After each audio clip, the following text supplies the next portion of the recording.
مولاي صل وسلم دائما أبدا على حبيبك خير الخلق كلهم نبوي سيرة سيد الكونين والثقلين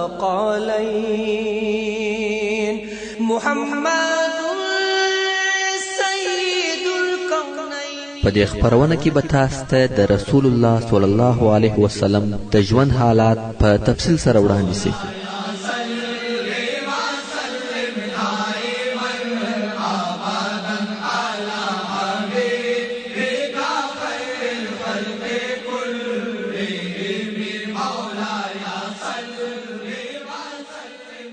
تعليم الإسلام. أعوذ بالله من الشيطان الرجيم. بسم الله الرحمن الرحيم. إن الحمد لله نحمده ونستعينه ونستغفره ونعوذ بالله من شرور أنفسنا ومن سيئات أعمالنا. من يهده الله فلا مضل له ومن يضلل فلن تجد له وليا مرشدا. اللهم أرنا الحق حقا وارزقنا اتباعه وأرنا الباطل باطلا وارزقنا اجتنابه. أما بعد، ورونو موږ هغه پیښه او واقعه بیانول چې قریش ویل عرب به موږ ته پیغور راکوي چې اکای ژوندی و، دوی څه نسوای پکولی، او اوس چې اکای وفاسو نو یې پر هغه راواچول. نو غواړي چې د ابو طالب په حضور د رسول الله صلی الله علیه و آله وسلم سره خبرې وکړي او یو څه هغه شیان ورسره ومني چې تر دې د مخه نه منل. نو ابو طالب ته د قریشو یو ډله ورغله چې دا د قریشو اخرنۍ ډله ده چې ابو طالب ته ورځي. د قریشو ټول اشراف او مشران چې عتبه ابن ربيعه، شیبه ابن ربيعه، ابو جهل ابن هشام، امیه ابن خلف، ابو سفیان ابن حرب او نور پکښې وو، ټول سره 25 نفره و ابو طالب ته ورغله او ویل: یا ابا طالب، ته په هغه خپل مقام او درجه پوهیږي چې په موږ کې لري، او تا ته اوس دغه مریضي پیښه ده. موږ پر تا بیریږو چې زموږ د مابین څخه به ولاړ سي، او په دې هم خبر یې چې زموږ او ستا د وراره په مابین کې اختلاف سته. نو اوس دې وراره راوغواړه، زموږ د طرفه یو څه ودته ورکه او د ده د طرفه یو څه موږ ته راکه. موږ به د ده څخه منع سو او دی به زموږ څخه منع سي. موږ او زموږ دین دې سره پرېږدي او موږ به دی او د ده دین سره پرېږدو. ابو طالب ورسول الله صلی الله علیه و آله وسلم ته نفر ولېږي او هغه هم راغله. ابو طالب ورته ویل: ای وراره، دغه ستا د قوم اشراف دي، سره یو ځای سوي دي، غواړي چې یو څه درکړي او یو څه درڅخه واخلي. او بیا یې هغه نور خبرې ورته وکړې کومې چې قریشو و ابو طالب ته کړې وې چې موږ به په ده کار نه لرو او دی به په موږ کار نه لري. رسول الله صلی الله علیه و آله وسلم و قریشو ته مخ ور واړاوه او ورته ویل: څه فکر کوئ؟ که زه یوه خبره درته وکم او تاسې هغه خبره وکئ، په هغه سره به د عربو پاچاهان وګرځي او عجم به سر درته کښته کړي. او په بل روایت کې راغلی دي چې ابو طالب ته وویل: ای اکا، دوی و یوه داسې کار ته نه رابولې چې هغه د دوی لپاره خیر او بهتر وي؟ ابو طالب ویل: و څه شی ته یې رابولې؟ ویل: زه و یوې خبرې ته رابولم چې د هغې په ویلو سره به عرب سر ورته کښته کړي او د عجمو به مالکان وګرځي. قریشو چې دا خبره واورېده چپ سوه او په حیرت کې سوه او نه پوهیږي چې څنګه د دغه یوې جملې د ویلو څخه چې هغه هم دونه فایده منه د انکار وکړي. وروسته ابو جهل وویل: دا یوه خبره څه شي ده؟ موږ به دې لس خبرې ومنو. رسول الله صلی الله علیه و آله وسلم وفرمایل: فقط دغه یوه کلمه ووایاست: لا اله الا الله، او هغه چې تاسې عبادت کوئ هغه پرېږدئ. قریشو لاسونه سره وټکول او ویې ویل: یا محمد، ته غواړې چې دغه الهه یو اله وګرځوې؟ ستا کارونه عجبه دي. او بیا نو ځینو ته وویل: والله د هغو شیانو څخه چې تاسې غواړئ دا سړی هیڅ نه درکوي. در ولاړ سئ او د خپلو پلرو دین مو ټینګ کړئ تر څو چې الله ستاسې او د ده په مابین کې فیصله کوي. بیا نو قریش ولاړ او د دغه کسانو په باره کې د سورة صاد دغه آیاتونه نازل سوه چې رب عز وجل فرمایي وعجبوا ان جاءهم منذر منهم وقال الكافرون منهم هذا ساحر كذاب. او کفار د دې څخه تعجب کوي چې و دوی ته بیرونکی نبی د دوی څخه راغلی دی او دغه کافران وایي چې دغه بیرونکی نبی ساحر دروغجن دی. العیاذ بالله. اجعل الآلهة إلها واحدا ان هذا لشيء عجاب. ایا دغه 360 معبودان یو اله ګرځولي دي؟ دغه چې دی وایي دغه ډیر معبودان پرېږدي او د یو الله عبادت کوي یو ډیر عجب شی یا کار دی چې مثل نه لري. وانطلق الملأ منهم ان امشوا واصبروا على آلهتكم ان هذا لشيء يراد. او د دوی مشران په تلوار سره دغه مجلس څخه ولاړ سوه چې یو او بل ته ویل درځئ د دې ځای څخه ولاړېږئ او د خپلو معبودانو پر عبادت صبر وکړئ، ټینګ اوسئ. بېشکه چې دغه شی یعنی توحید خامخا یو شی دی چې زموږ څخه اراده سوې ده. یعنی دوی غواړي چې د توحید په نامه سره موږ ټوله د ځان تابع وګرځوي. ما سمعنا بهذا في الملة الآخرة ان هذا الا اختلاف. موږ نه دی اورېدلی دغه توحید او وحدانیت په وروستني عیسوي دین کې. دغه توحید د خپل ځان څخه جوړ شوی درواغ دی او وروستني نور آیاتونه هم په دغه متعلق دي. اوس نو عام الحزن یا د غم کال شروع کیږي. خیر، رسول الله صلی الله علیه و آله وسلم بیا هم د هغه ازارو او تکالیف سره و توحید او الهی دین ته دعوت کوي ترڅو چې دوی لوی او ډېر مهمه واقعه پیښ شي. داسې واقعه چې پر دعوت او د رسول الله صلی الله علیه و آله وسلم پر ژوند یې تاثیر وکړي.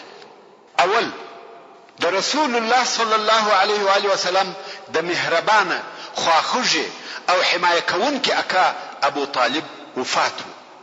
دوهم د رسول الله صلی الله علیه و آله وسلم د مهربانه او غم شریک زوجه حضرت خدیجه رضی الله تعالی عنها وفات. چې اوس به دغه دوی واقعه په تفصیل سره درته بیان سي. د ابو طالب مرض نور هم شدید شو ترڅو چې د وفات ورځ را ورسید. د ابو طالب وفات د بعثت د لسم کال د رجب په میاشت کې وو او 6 میاشتې وروسته تر هغه وفات شو چې د قریشو د طرفه بندیز او انحصار پای ته ورسېدی. او څوک وایي چې دغه کال د رمضان په میاشت کې وفات شو. هغه ابو طالب وفات شو چې د قریشو د آزارو او تکالیفو څخه د رسول الله صلی الله علیه و آله وسلم ساتونکی او حمایه کوونکی وو. رسول الله صلی الله علیه و آله وسلم د په وفات ډیر غمجن او تر اندازې زیات خفه شو ځکه دا هغه اکاو چې رسول الله صلی الله علیه و آله وسلم یې کوچنی لوی کړی وو او رسول الله صلی الله علیه و آله وسلم ته پس له وفات د عبد المطلب د پلار په درجه کې وو. د رسول الله صلی الله علیه و آله وسلم عمر 8 کاله وو چې تربیه د ابو طالب پر غاړه شو. سره د دې چې ابو طالب ایمان نه راوړي خو بیا هم د رسول الله صلی الله علیه و آله وسلم لوی کومک کوونکی او حمایه کوونکی وو. موږ ولیدل چې د مقاطعې په وخت کې څونه کومک او فداکاری وکړه. کنه یوازې مسلمانانو ته د دې مشکل مقابله ډیره سخته تمامېده. که څه هم ابو طالب د رسول الله صلی الله علیه و آله وسلم پر دین نو مګر بیا هم د خپل وراره د کومک او قوت عمده مرکز دی وو. کوم وخت چې ابو طالب ته مرګ حاضر سو او د زکندن په حالت کې وو رسول الله صلی الله علیه و آله وسلم ورته ناست. ابو جهل ته خبر ورغلی چې ابو طالب د مرګ په حالت کې دی. نو دی او عبد الله ابن ابي اميه په تلوار ورغله. د ورتګ اجازه وغوښته، اجازه ورکول سو. په ابو طالب کې لا روح پاتې دی. رسول الله صلی الله علیه و آله وسلم ورته ناست دی او ورته وایي ای اکا د لا اله الا الله کلمه ووایه، فقط یوه کلمه. کولای سم چې دغه کلمې په سبب د قیامت په ورځ ستا شفاعت وکم. ابو جهل ویل یا ابا طالب، د عبدالمطلب د دین څخه اوړې؟ که دې دا کلمه وویل ستا اولادې ته به تر ابده پیغور ورکول کیږي. ابو جهل شیطان همیشه د اسلام مخنیوی کوي او نه غواړي چې څوک مسلمان سي. رسول الله صلی الله علیه و آله وسلم کوشش کاوه چې ابو طالب ایمان راوړي او ابو جهل پرله پسې منع کاوه. ابو طالب متردد او په شک کې دی چې د توحید کلمه ووایي که یا، خو ابو جهل او عبد الله ابن ابي امیه ورته جوړېدلي دي، تر څو چې د ابو طالب آخري خبره داس وه چې ویل على ملة عبد المطلب، یعنی د عبد المطلب پر دین یم او وفات سو، ایمان یې نه راوړي. او په دغه بیا د رسول الله صلی الله علیه و آله وسلم غم نور هم ډیر سو، ځکه ایمان ته نږدې سوی وو مګر مسلمان نسو. حال دا چې دی تر ټولو خلقو و رسول الله صلی الله علیه و آله وسلم ته نږدې دوست وو او تر هر چا یې د رسول الله صلی الله علیه و آله وسلم دفاع زیاته کړې وه. بیا نو رسول الله صلی الله علیه و آله وسلم وفرمایل تر څو چې نه یم منع سوی زه به د مغفرت طلب درته کوم، یعنی که مې الله عز وجل منع نکي زه به ستا دپاره عفو او بخښنه غواړم. د دغه موضوع په متعلق د سورة التوبه 114 نمبر آیات نازل سو چې رب عز وجل فرمایي ما كان للنبي والذين آمنوا أن يستغفروا للمشركين ولو كانوا أولي قربى من بعد ما تبين لهم أنهم أصحاب الجحيم. يعني نشای ندی لائق نبیته او ندی لائق هغو کسانو ته چې ایمان راوړی دی چې د مشرکانو د پاره مغفرت وغواړي، که څه هم دغه مشرکان د دوی سره خپلوي ولري. دا څه وخت ندی ورته روا؟ وروسته تر هغه چې و دوی ته ښکاره سي چې بېشکه دوی د دوژخ خاوندان دي، یعنی پر کفر مړه سي. ورونو، کم وخت چې مؤمنانو خپل ځانونه او مالونه پر الله جل جلاله خرڅ کړي دي، نو دا کار هم ورسره حتمی او ضروري دی چې خپل ځانونه بل د هر چا څخه راټول کی او یوازې یو رب عز وجل ته وسپاري. د اعداء الله سره، یعنی کم څوک چې د الله جل جلاله سره د هغو دشمنی او دوژخیتوب معلوم سوی وي، خپله د دوستیو او مهربانیو سلسله وشکوي. که څه هم دغه د الله دشمنان د مور او خور، پلار او بادار، نیکه او انا، اکا او تربور او نور خاص خپلوان وي. ځکه هغه څوک چې د الله دشمن او د خپل رب څخه سرکشه وي هیڅکله د مؤمن دوست او خپل کېدلی نسي.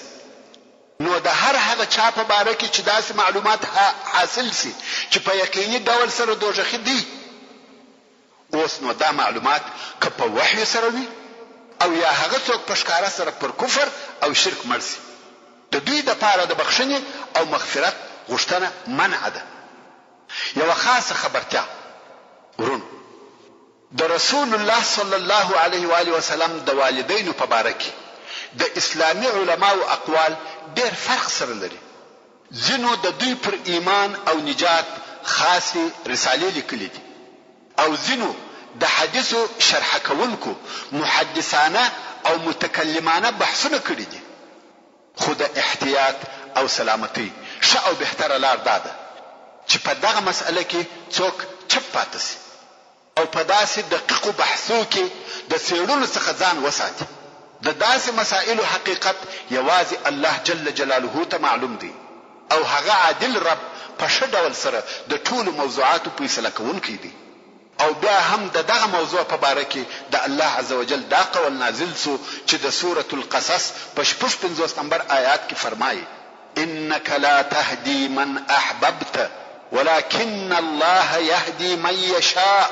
یعنی یا محمد صلی الله علیه و آله وسلم، بېشکه ته هغه څوک پر سمه لار نسې برابرولای چې ستا خوښ وي، بلکې الله عز وجل و هغه چاته سمه لار ښیي چې د سمې لارې ښوولو اراده یې وفرمایي. ورونو، د ابو طالب د ایمان په متعلق دغه ذکر شوي معلومات په صحیح احادیثو کې راغلي دي. امام بخاری د ابي سعید الخدري رضی الله تعالی عنه څخه روایت کوي چې وایي یو وخت د رسول الله صلی الله علیه و آله وسلم اکا د ده صلی الله علیه و آله وسلم په حضور کې یاد کړه سو. رسول الله صلی الله علیه و آله وسلم وفرمایل شاید ودته د قیامت په ورځ زما شفاعت دا نفع ورسوي چې د اور په څنډه کې به وي چې اور به تر بجلکو پورې رسیږي. بیا هم په صحیح حدیث شریف کې راغلی دی چې عباس ابن عبد المطلب ورسول الله صلی الله علیه و آله وسلم ته وویل واکاته به دې څه فایده ورسیږي؟ هغه ستا ساتنه کول او ستا په سبب په قهر کېدی. مقصد ابو طالب. رسول الله صلی الله علیه و آله وسلم وفرمایل هغه د اور په څنډه کې دی. که زه نه وای د اور په هغه کښته طبقه کې به وای. خو بیا هم په تکرار سره وایم زیات تر دغه د ابو طالب پر کفر او ایمان بحث کول غیر ضروري موضوع ده. شبه داوي چې د داسې غیر ضروري او خطراتو ډکو موضوعاتو په باره کې څوک چپ پاتې سي چې د ګټې پر ځای تاوان ورته پیښ نشي. ابو طالب هغه څوک وو چې د اسلامي دعوت او رسول الله صلی الله علیه و آله وسلم د پاره مضبوطه کلاوه. اسلام او مسلمانان یې د قریشو د مشرانو او بیباکانو د تعارض څخه ساتلی وو. خیر د ابو طالب تر وفات 2 میاشتې یا 3 ورځې 2 قوله دي.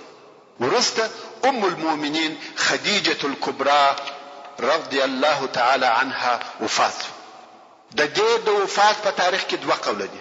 څوک وایي د ابو طالب تر وفات 2 میاشتې وروسته وفات شو او څوک وایي 3 ورځې وروسته وفات شو. د دې رضی الله تعالی عنها وفات د بعثت د 10 کال د روژې په میاشت کې او په دغه وخت کې د دې رضی الله تعالی عنها عمر 15 کال او د رسول الله صلی الله علیه و آله وسلم عمر 50 کال. خدیجه رضی الله تعالی عنها د رسول الله صلی الله علیه و آله وسلم مهربانه او غم شریکه زوجه د الله عزوجل د هغه لوی نعمتو څخه یو نعمت وو چې رسول الله صلی الله علیه و آله وسلم ته ورکړی و. هغه چې تر هر چا رسول الله صلی الله علیه و آله وسلم ته ډیره نږدې او قریبه و. دا و چې د رسول الله صلی الله علیه و آله وسلم د اولادو مور او روزونکې و او 15 کاله د رسول الله صلی الله علیه و آله وسلم سره ژوند وکړي. د علیه الصلاۃ والسلام د پریشانیو او خوابدیو په وخت کې به پر د صلی الله علیه و آله وسلم مهربانه و. د رسالت په دعوت او تبلیغ کې د معاونت کاوه. د تکالیف په وخت کې د کومکی و. اول هغه څوک چې ایمان او اسلام یې قبول کړی وو. دا و چې د نبوت د اول لحظه څخه د رسول الله صلی الله علیه و آله وسلم کومک کاوه او د جهاد په ترخو ورځو کې به اشتراک ورسره کاوه. کوم وخت چې رسول الله صلی الله علیه و آله وسلم ته وحی نازل شوه د دنیا ټول کارونه پرېښول او ځان یې یوازې د دعوت لپاره فارغ کړ. او دا کار هم د ام المؤمنین خدیجه الکبرى رضی الله تعالی عنها په کومک سره وسو چې هغه ورته ویل د ژوند مصارف دې زما د مال او پیسو څخه پوره کوه. ته خپل ځان یوازې و دعوت ته فارغ کړه. دا و چې خپل مال یې په دغه لار کې مصرفاوه. رسول الله صلی الله علیه و آله وسلم ته ویل د مال په باره کې هیڅ فکر مکوه. او د علیه الصلاۃ والسلام مصرف هم د خدیجه رضی الله تعالی عنها د مال څخه و. مسلمانه او صالحه شذ او زوجه دغه سوي چې خپل خاوند د الله عزوجل ولاره ته فارغ کوي حتی مصرف یې هم پر خپل ذمه اخلي. داسې نه لکه د نن ورځې ځینې ښځې چې خاوند د خیر په کار کې یا په مسجد کې لږ وزندېږي د دې سترګې ورته چپه او د قهر ورته ډکوي. حضرت خدیجه رضی الله عنها خپل ګران او محبوب خاوند د الله عزوجل ولاره او دعوت ته فارغ کاوه. خپل مال او پیسې هم په دغه لار کې مصرفولې. د دعوت د وخت ترخه تکالیف او آزارونه هم فورین تندې سره وړل. رسول الله صلی الله علیه و آله وسلم فرمایي آمنت بی حين كفر بي الناس. هغه وخت چې خلق زما او یازما پر نبوت انکار کاوه د ایمان را باندې راوړي. وصدقتني حين كذبني الناس. او هغه وخت زما تصدیق وکي چې خلکو درواغجن بللم. واشركتني في مالها حين حرمني الناس. او د دې په مال کې هغه وخت ګډ او شریک کړم چې خلکو محروم کړم، یعنی شی نه راکاوه. ورزقني الله ولدها وحرم ولد غیرها، او الله عز وجل د دې څخه اولاد راکړه نه د نورو ښځو څخه. په صحیح حدیث شریف کې د ابو هريره رضی الله تعالی عنه روایت دی چې جبريل علیه السلام ورسول الله صلی الله علیه و آله وسلم تراغلی او ورته ویل یا رسول الله دغه خدیجه اوس تا ته را رهیده او یو لوښی ورسره دی چې په هغه کې خواړه یا د څښلو شی دی. کوم وخت چې درته راغله د دې د رب د طرفه پر دې سلام ووایه او په یو قصر سره په جنت کې زیری ورکه، داسې قصر چې د لؤلؤ د ملغلرې څخه جوړ شوی وي او هلته به نه غال مغال او نه شور ماشور وي او نه به ستړیا وي. د دغه حدیث شریف په سبب دا رضی الله عنها یقینا د اهل جنت څخه ده او د هغو کسانو څخه ده چې په جنت سره زیری ورکول شوی دي. دغه دوه غمجنې حادثې د یو څو ورځو په جریان کې پرله پسې پیښې شوې چې د رسول الله صلی الله علیه و آله وسلم په زړه کې د غم او درد مشاعر وشورول او تر دغه وروسته پر د صلی الله علیه و آله وسلم د قوم د طرفه تکالیف او آزارونه پرله پسې شو. پس له وفات څخه د ابو طالب قریشو پر د جرأت پیدا کړي، په ښکاره سره آزاراوه او بد ورته ویل. د رسول الله صلی الله علیه و آله وسلم پر غمو نور غمونه هم زیات شو تر څو چې د قریشو د ایمان راوړلو څخه نا امید شو. ابن اسحاق په خپل سیرت کې وایي کوم وخت چې د رسول الله صلی الله علیه و آله وسلم اکا ابو طالب وفات شو، قریش و رسول الله صلی الله علیه و آله وسلم ته هغه آزارونه ورکړه چې د ابو طالب په ژوند کې هیڅ چا د هغه آزار فکر هم نسوای کولای. حتی د قریش لوچګانو او بیباکانو تعرضونه پر کول، پر لارې چې برهیو خاورې به پر سر ور پاشلې. یو ورځ یو چا پر سر خاورې ورتوی کړې، رسول الله صلی الله علیه و آله وسلم خپل کور ته ننوتی او هغه خاورې پر سر پرتې وې. د لونو څخه یوه ورولاړه سوه، د رسول الله صلی الله علیه و آله وسلم سر یې ورپریولی او ژړل یې چې دا څه حال دی. رسول الله صلی الله علیه و آله وسلم ورته وویل ای لورې مه ژاړه، الله عز وجل ستا پلار د خلقو څخه ساتي. او رسول الله صلی الله علیه و آله وسلم به ویل د قریش څخه ماته داسې تکلیف نه دی را رسېدلی چې زه دې په ناراضه یم تر څو چې ابو طالب وفاتېدی. یعنی د ابو طالب تر وفات د مخه ټول آزارونه او تکالیف عادي او معمولی وه، خو واقعي آزارونه د ابو طالب تر وفات وروسته شروع شوه او په دغه سبب چې دغه غمونه او دردونه آزارونه او تکالیف په دغه کال کې پر رسول الله صلی الله علیه و آله وسلم پرله پسې ورتله، نو دغه کال رسول الله صلی الله علیه و آله وسلم د عام الحزن په نامه سره وباله، یعنی د غم کال. او په دغه نامه سره د سیرت او تاریخ په کتابو کې مشهور شو.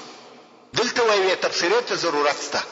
هغه دا چې ځینې خلک داسې فکر کوي چې رسول الله صلی الله علیه و آله وسلم چې دغه کال د عام الحزن په نامه سره وباله، د هغه علت فقط دا دی چې په دغه کال کې د رسول الله صلی الله علیه و آله وسلم اکا ابو طالب او زوجه حضرت خدیجه رضی الله تعالی عنها وفات شوه. او ډېر خلک شاید د دې دپاره چې پر خپلو مړه سوو اقرباو د اوږدې مودې دپاره غم وکړي دغه خبره دلیل وګرځوي، خو په حقیقت کې دا لو خطا ده. رسول الله صلی الله علیه و آله وسلم یوازې د خپل اکا او خپل زوجې فراق او نیستوالي دونه شدید نو غمجن کړي چې دغه کال دی د عام الحزن په نامه سره وبولي، بلکې د دې نامه سبب هغه حالات و چې د دوی د وفات په سبب پیښ شوه. هغه دا چې د اسلامي دعوت ډېرې دروازې د پر مخ وتړل شوې. د ابو طالب ساتنې او حمایې د اسلامي دعوت دپاره ډېرې دروازې خلاصې کړې وې او همدارنګه د اسلامي لارښوونو او تعلیم دپاره ډېرې لارې موجودې وې او د اکا په وجود کې د هغه کار دپاره چې خپل رب په امر کړی وو ځینې کامیابۍ لیدلې، مګر د اکا تر وفات وروسته دغه لارې او دروازې وتړل شوې. رسول الله صلی الله علیه و آله وسلم چې به د تبلیغ دپاره هر څه کوشش وکړي او هر چیرې چې به ولاړي د ده پر مخ لارې بندې وې، نه چا د ده دعوت ته غوږ نیوی او نه چا اسلام قبلاوه. بلکې ټولو خلقو یا پسخن په واهه یا یې آزار ورکاوه. دی به ډېر غمجن کوي چې هغه وظیفه نه کړه ادا کومه چې الله عزوجل په مکلف کړی وي. نو د دغه سبب دغه کال ته عام الحزن وویل سو. محترم ورونو، د دغه آزارو او تکالیفو تر اوریدلو وروسته عاقل او هوښیار خلقو ته دا سوال او پوښتنه پیدا کیږي چې د مسلمانانو د دغه تر اندازې زیات ثبات سبب څه شو؟ مسلمانان څه شو دغه لوړې درجې ته د مقاومت ورسول؟ څنګه پر دغه آزارو او تکالیفو چې په اوریدلو سره وریښتان شخیږي او زړونه ریږدي صبر کاوه؟ دغه پوښتنه او سوالو په جواب کې غواړم چې یو څه وهغه عواملو او اسبابو ته اشاره وکم چې انسان ته دغه صبر او ثبات زغم او مقاومت ورکوي. اول دغه ثبات او صبر د پاره عمده او اساسي سبب اول او تر هر څه د مخه پر یو الله جل جلاله ایمان دی او په حق سره دغه الله پیژندل دي. ټینګ ایمان چې په زړه ننوځي د غرو وزن لري. د ټینګ ایمان او محکمه یقین پر خاوند چې د دنیا تکالیف هر څونه ډیر لوی او سخت سي، هغه دغه ټوله مشاکل د خپل ایمان په مقابل کې داسې ویني لکه د نړون کې سیل پر سر خاشه. هغه سیل چې لوی بندونه او لوړي کلاوي نړوي، دغه سي ایمان خاوند د خپل ایمان په خوږوالي کې د خپل یقین په روښنايي کې دغه دنیوي زحمتونه او تکلیفونه نه حسوي او نه پروا پکېږي. دغه ذکر سوي اصلي او یوازنی سبب څخه چې صادق ایمان دی څو نور فرعي سببونه هم پیدا کیږي چې دغه ثبات او صبر نور هم تقویه کوي. دوهم داسې قائد او قیادت چې زړونه وهغه ته میلان لري. رسول الله صلی الله علیه و آله وسلم چې د اسلامي امت نه بلکې د ټول بشریت قائد اعلی و. داسې شایسته خویونه د ځان پروالی ښه اخلاق یې درلوده چې زړونه ورجذبېدل او ځانونه تر قربانېدل. د کمال او پروالی هغه خویونه پکښې موجود و چې هیڅ بشر ته نه دي ورکول سوي. د شرف، خیر، فضیلت، عفت، امانت، صدق او ټول د خیر اوصاف داسې پکښې موجود و چې دشمنانو یې په هغو کې شک نه درلودی. دوستان او ملګري خو یې څه کوي؟ د صلی الله علیه و آله وسلم د خولې څخه هیڅ داسې جمله او کلمه نه راوتل چې د ټولو به د هغه پر رښتیاوالي یقین نه و. تاسې راسئ چې د نمونې پر قسم د دشمنانو حالت ووینو او یو څه خبرې یې واورو چې څونه د رسول الله صلی الله علیه و آله وسلم پر رښتیا ویلو اعتماد او باور و. د قریشو د کفارو د مشرانو څخه 3 نفره د شپې په پټه ورتله او د رسول الله صلی الله علیه و آله وسلم د کور د دیواله تر شایه د علیه الصلاة والسلام و قرآن ویلو ته غوږ نیوي او یو په بل نه خبر. د دغه 3 نفرو څخه یو ابو جهل ترڅو چې دغه 3 نفره په خپل مابین کې سره رسوا شو. نو یو د ابو جهل څخه پوښتنه وکړه دغه په باره کې چې د محمد صلی الله علیه و آله وسلم څخه دی واورېده څه وایي؟ دا ویل څه می واورېده؟ موږ او د عبد مناف اولاده د شرف په حاصلولو کې سالي سره کول. کدوی خلق ته خواړه ورکول، موږ هم خلق ته خواړه ورکول. کدوی د خلق سره کومکونه کول، موږ هم کول. کدوی خلق ته مالونه ورکول، موږ هم ورکول. ترڅو چې لکه هغه د مسابقې 2 آسان سره برابر او مساوي وو. خو دوی وویل په موږ کې نبسته چې د اسمان څخه وحی ورته راځي او موږ به دغه ځای ته نسو رسېدلی. په والله هیڅ کله به نه ایمان پر راوړم او نه به تصدیق وکم. تاسې پوه سواست چې قریشو د قومیت او تربورګلوۍ د ضد څخه ایمان نه راوړي کنه د رسول الله صلی الله علیه و آله وسلم په صداقت او رښتیا ویلو کې شک نه درلودي. ابو جهل به رسول الله صلی الله علیه و آله وسلم ته ویل یا محمد موږ تا دروغجن نه بولو مګر هغه شیان درواغ بولو چې دغه تا راوړي دي په دغه باره کې د الله عز وجل دا قول نازل سو چې د سورة الانعام په 33 نمبر آیات کې فرمایي فإنهم لا يكذبونك ولكن الظالمين بآيات الله يجحدون. یعنی بشک دوی ستا تکذب نه کوي مگر دغه ظالمان د الله جل جلاله د آیاتو څخه انکار کوي. یو ورځ کفارو ورسول الله صلی الله علیه و آله وسلم ته د طواف په وخت کې 3 واره بد وویل. په 3م وار کې رسول الله صلی الله علیه و آله وسلم ورته وویل یا معشر قریش جئتکم بالذبح.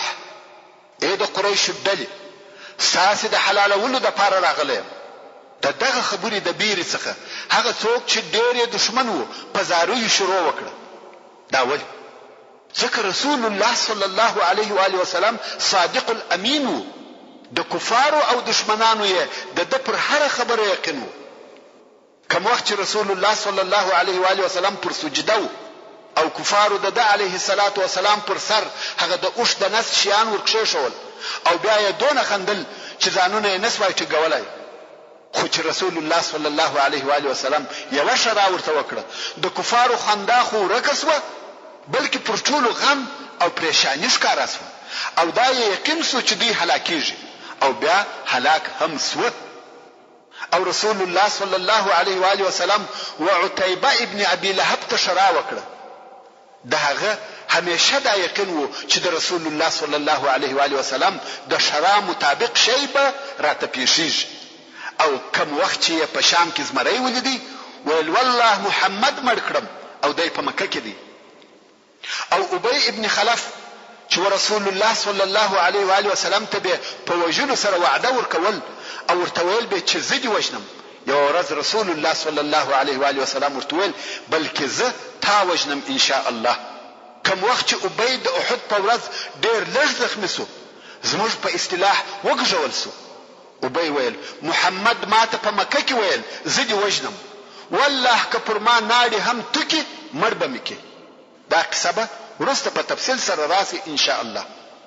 سعد ابن معاذ رضی الله تعالی عنه مکه مکرمه ته راغلی وو او امیه ابن خلف چې د سعد رضی الله تعالی عنه په خوانی آشنای وو وهغه ته وویل ما د رسول الله صلی الله علیه و آله وسلم څخه واورېده چې ویل یې مسلمانان ستا وژونکي دي.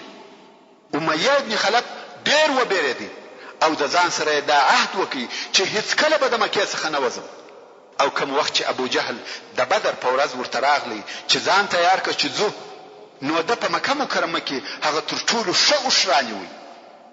دا د دې دپاره چې پر هغه وتښتې او ښځې ورته وویل یا ابا صفوان هغه خبره دې هیره سوه چې یثربي اشنای دي یعنی سعد ابن معاذ رضی الله تعالی عنه درته وکړه.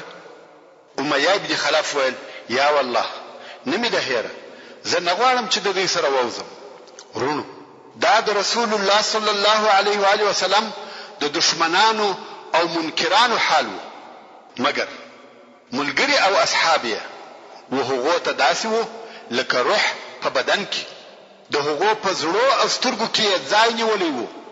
هغه صادقه محبت و د صلی الله علیه و آله وسلم ته داسې ورپورې وهل لکه اوبه چې د لوړې څخه وکښتې ته ورپورې وهل کېږي او زړونه یې و د صلی الله علیه و آله وسلم ته داسې ورکشېده لکه اوسپنه چې و مغناطیس ته ورکشېږي.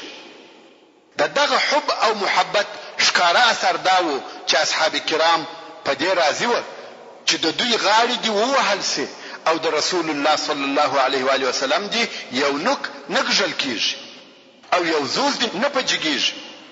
د مثال پر قسم اوس دغه یوه قصه واورئ.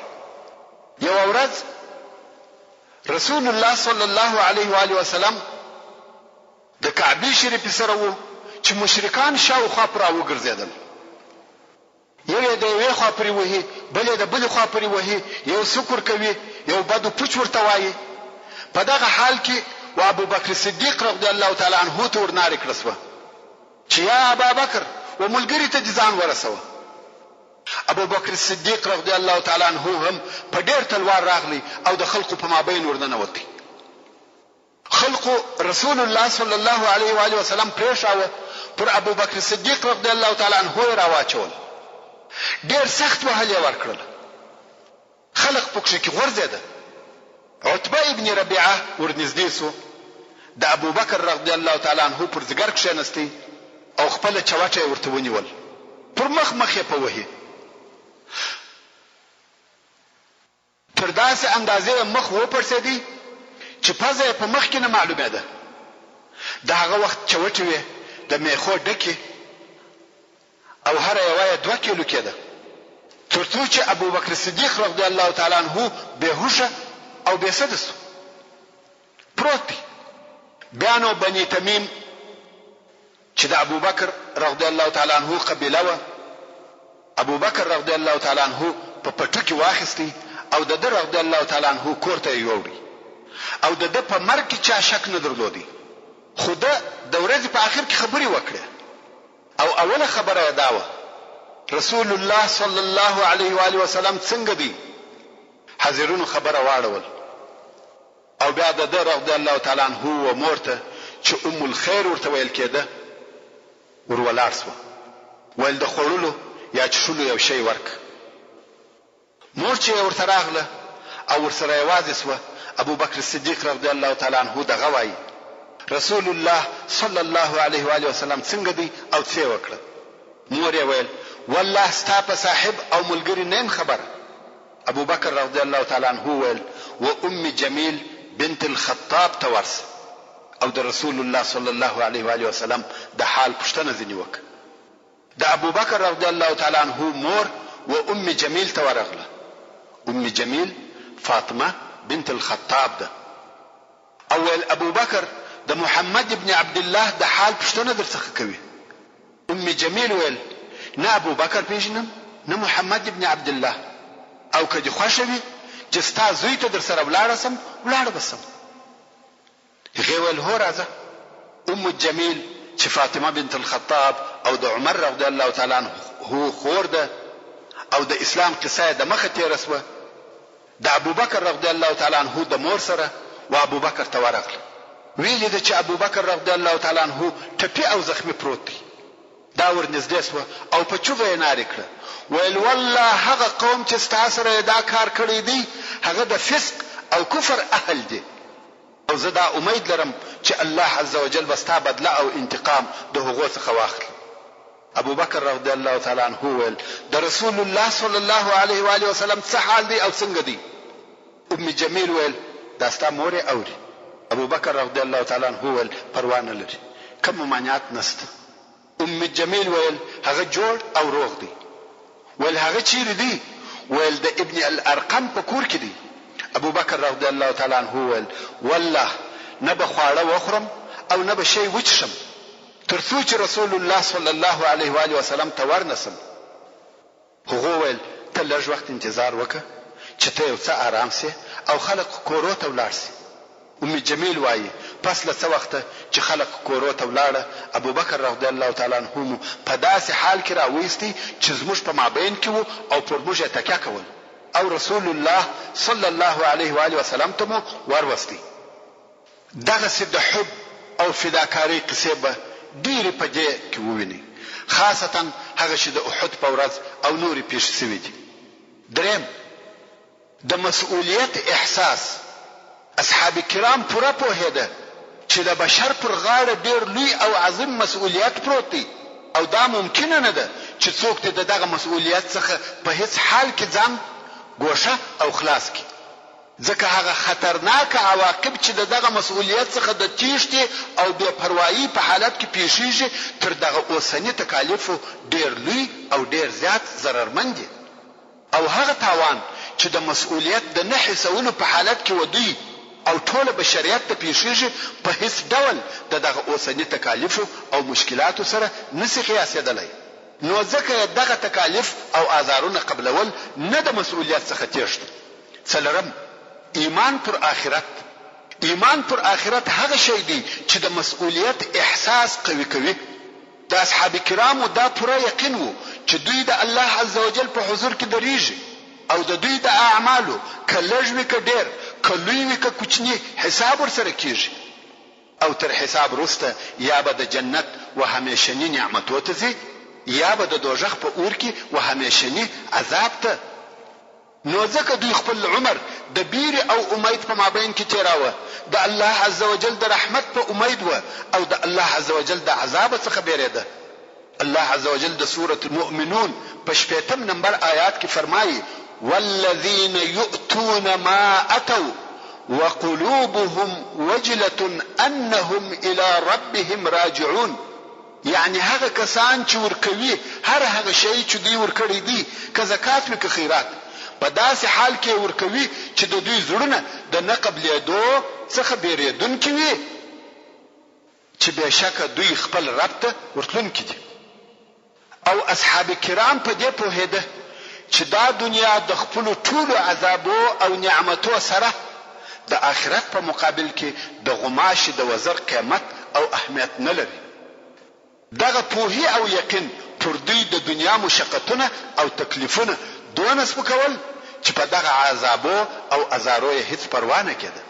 5 قرآن مجید په دغه سختو قهرمنو او ترخو حالاتو کې د قرآن مجید داسې سورتونه او آیاتونه نازلېده چې د اسلام پر مبادیو او اساس باندې حجت او دلائل و، او مسلمانانو ته هغه لارښوونې کولې چې د هغو په عملي کولو سره په ټول عالم کې ډېره ښه بشري ټولنه جوړېده چې هغه اسلامي ټولنه و، او د مسلمانانو احساسات پر صبر او استقامت ټینګول، او دغه مقصد د پاره یې مثالونه او حکمتونه بیانول.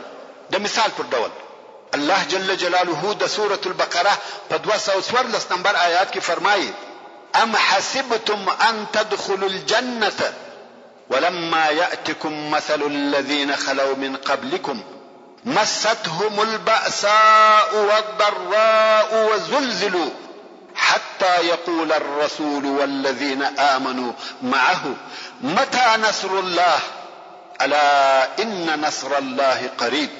یعنی ای مؤمنانو، آیا تاسو ګمان کوئ چې تاسو به جنت ته داخل سئ او پر تاسو به نه راغلي په مثل د سختیو د هغو کسانو چې په خاطر سوي دي؟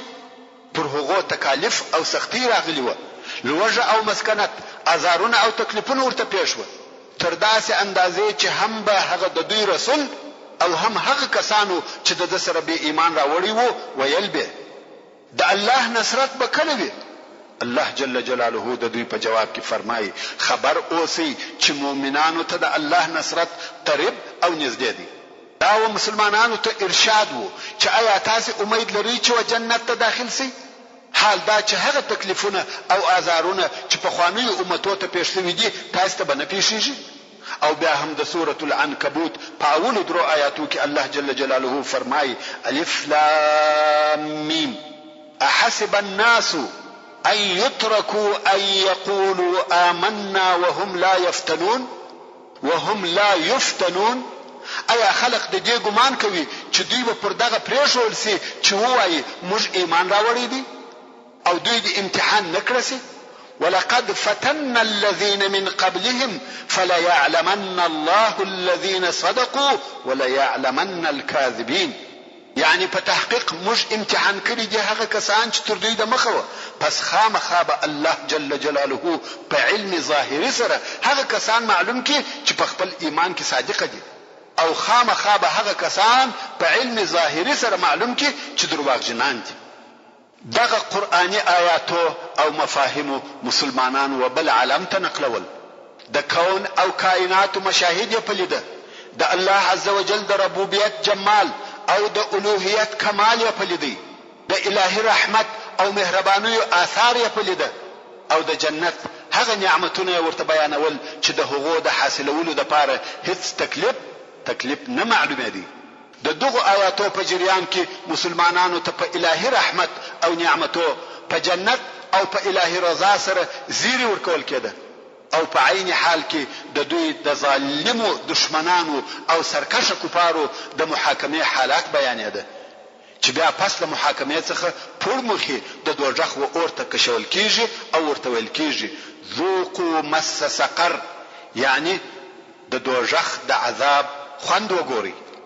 6 د کامیابی زیری، د د دغه ټولو تکالیفو سره سره مسلمانان د اولې ورځې څخه بلکې د مخه تر دې چې اسلام ته داخل سي په دې پوهېده چې اسلام ته داخلېدل دا معنا نه لري چې باید مشاکل او تکالیف یوسو، بلکې د اولې ورځې څخه د اسلامي دعوت هدف دا و چې ړوند جاهلیت او د هغه ظالم نظام د بین یوسي، او پوهېده چې د اسلام اساسي هدف دا دی چې پر مځکه خپل نفوذ جاری کړي او په عالم کې سیاسي نفوذ لاسته راوړي، چې انساني امت او بشري جمعیت د الله عزوجل د رضا پر طرف رهي کړي او بندگان د بندگانو د بندګۍ څخه د الله عزوجل و بندګۍ ته وروباسي.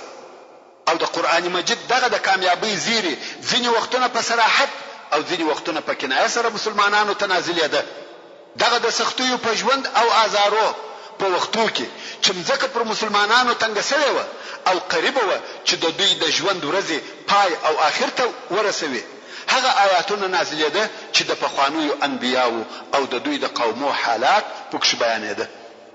داسې واقعات پکښې ذکر کېده چې د مکې مکرمې د مسلمانانو او کفارو د حال سره مطلق مطابق او یو شی و، او بیا به په دغه آیاتو کې د کفارو او ظالمانو د هلاک حالات بیانېده، او دا چې مځکه به بیرته د الله عزوجل و صالحه بندگانو ته په میراث ورپاته سوه.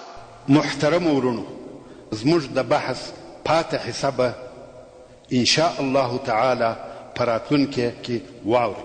سبحان ربك رب العزة عما يصفون وسلام على المرسلين والحمد لله رب العالمين. أتاك المركز الصيفي فحياك فحياك أتاك بكف د انسان تر ټولو لوی ضرورت تعلیم أتاك المركز الصيفي فحياك او تر ټولو غوره تعلیم اسلام بكفه الخيرات إلى الخيرات اوس له تعلیم الاسلام رادیو څخه صحبه الأخيار جدوا للعلا سعيا ينادي 100.1 FM کندهار ينادي